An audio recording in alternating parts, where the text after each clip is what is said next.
Je, kwa mujibu wa maandiko matakatifu, anayetuombea kwa Mungu Baba ni nani? Je, ni Bikira Maria au watakatifu? Somo hili ni muhimu sana kwa sababu ni muhimu kujua kiunganishi chetu na Mungu. Nani aliye kiunganishi chetu na Mungu? Nani anayetuombea kwa Mwenyezi Mungu?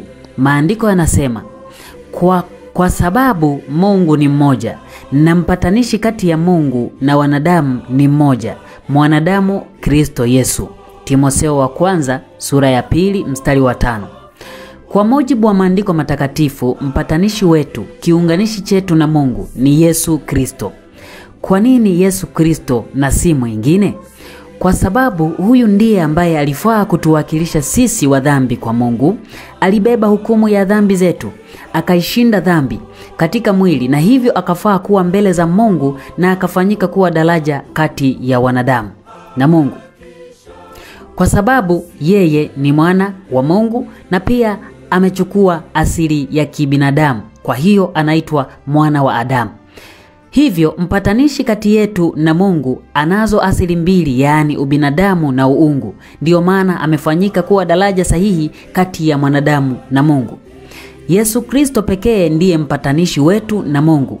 Huyu ndiye anayetuombea kwa Mungu Baba ili tusamehewe dhambi zetu kupitia damu yake mwenyewe, lakini pia sisi tupate mahitaji yetu yote ambayo tunahitaji kutoka kwa mpaji wetu mkuu Mungu Baba. Maandiko yanasema, watoto wangu wadogo nawaandikia haya ili kwamba msitende dhambi, na kama mtu akitenda dhambi tunaye mwombezi kwa Baba, Yesu Kristo mwenye haki, naye ndiye kipatanisho kwa dhambi zetu, wala si kwa dhambi zetu tu, bali kwa dhambi za ulimwengu wote. Yohana wa kwanza sura ya 2 mstari wa 1 hadi wa 2. Mtu yeyote anayemuomba Mungu kupitia njia nyingine yoyote ile mbali na Yesu Kristo hawezi kupata kibali kwa Mungu.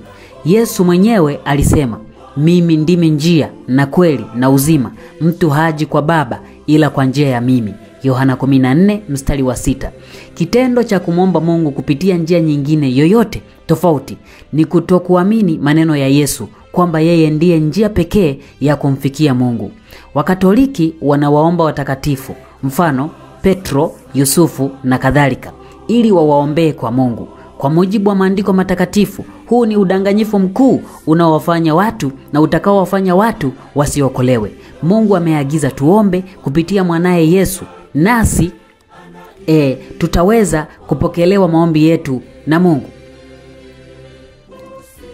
Maandiko yanasema, nanyi mkiomba lolote kwa jina langu, hilo nitalifanya, ili Baba atukuzwe ndani ya Mwana. Mkiniomba neno lolote kwa jina langu nitalifanya.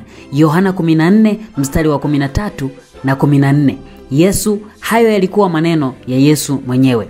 Ukiomba kwa jina la mtakatifu yeyote au Bikira Maria, maombi yako yanaenda hewani tu, maana hao sio njia iliyoelekezwa na Mungu kwa ajili yetu tuipite ili kumfikia yeye. Hao watakatifu walishakufa, Bikira Maria alishakufa, na yeye anasubiri ufufuo kama watakatifu wengine waliokufa wanavyosubiri ufufuo.